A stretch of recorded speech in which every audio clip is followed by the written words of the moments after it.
ভাইরে, আর্জেন্টিনা হেরে গেছে, এতে মন খারাপ কিংবা কান্নাকাটি করে লাভ নাই।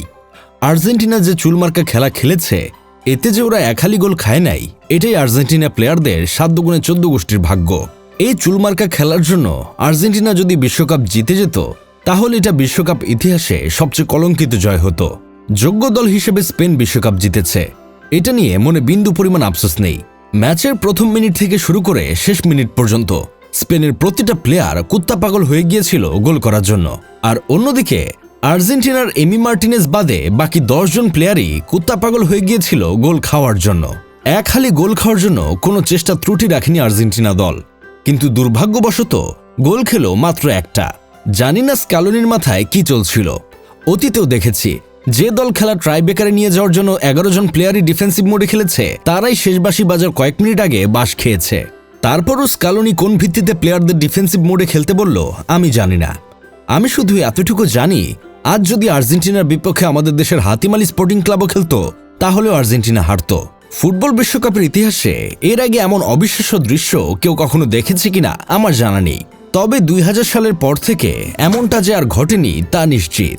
আর্জেন্টিনা সম্ভবত বিশ্বকাপের একমাত্র ফাইনালিস্ট যারা নির্ধারিত 90 মিনিটে প্রতিপক্ষের গোলপোস্টে একটা অন টার্গেট শট দূরের কথা, একটা অফ টার্গেট শটও মারতে পারেনি।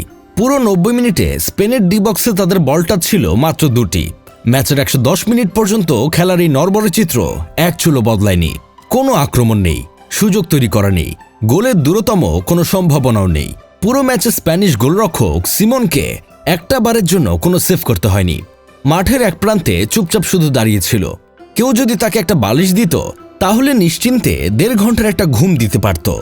আর অন্যদিকে আর্জেন্টিনার গোলকিপার এমি মার্টিনেজের কদম জোড়া কান্দে উঠে যাচ্ছিল একটার পর একটা বল সেভ করতে করতে। আর্জেন্টিনা হেরেছে, এতে ফ্যানরা যতটা না কষ্ট পাচ্ছে, তার চেয়ে বেশি কষ্ট পাচ্ছে মেসির জন্য। বিশ্বকাপে 8টি গোল আর 4টি অ্যাসিস্টের পাশাপাশি টুর্নামেন্টে সর্বোচ্চ 26টি সুযোগ তৈরি এবং 26টি সফল ড্রিবলিং, সব মিলিয়ে মোট 34টি শট নিয়েছেন, যা পুরো আসরের সর্বোচ্চ।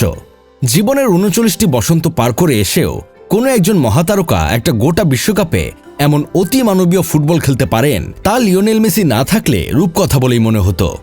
একটি দলকে টেনে তোলার জন্য মাঠের ভেতরে যা যা করা সম্ভব তার সবটুকুই তিনি একাই সামলেছেন। মাঠের মাঝে তাকে যখন একা অশ্রু সজল চোখে দাঁড়িয়ে থাকতে দেখা যায়, তখন তাকে কোনোভাবেই অসহায় বা দুর্বল মনে হয় না।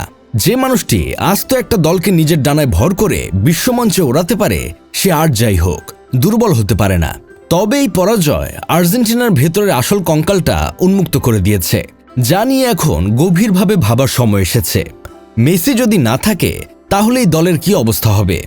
এই দল কি আবার অন্ধকারে হারিয়ে যাবে, নাকি জার্মানি ব্রাজিলের মতো অবস্থা হবে? আর্জেন্টিনা হেরেছে, আর অন্যদিকে আমার বন্ধু কেরামত মিষ্টি নিয়ে হাজির হয়েছে। আমি ওরা কইলাম, হারছে আর্জেন্টিনা, জিতছে স্পেন, তুই কোন কারণে গর্ত থেকে বের হয়ে লাফালাফি করছিস? কেরামত কইল, গোল দিছে জার্মানি, খাইছে ব্রাজিল, তারপরও তোরা কেন 7 আপ নিয়ে মাতামাতি করিস? কেরামতের এই প্রশ্নের উত্তর আমার কাছে নেই, তবু এইটুকু বুঝতে পেরেছি অহংকার পতনের মূল। যাই হোক, শেষমেশ আমি গোলাম হোসেন একটা কাজের কথা কই। ইতিহাসের জঘন্যতম ফাইনাল খেলেছে আর্জেন্টিনা, এটা অস্বীকার করার কোনো উপায় নেই। তারপর আগামীতে এই দলের জন্য শুভকামনা রইল। আগামীতে হয়তো নতুন চমক নিয়ে আর্জেন্টিনা আবারও বিশ্বমঞ্চ মাতাবে।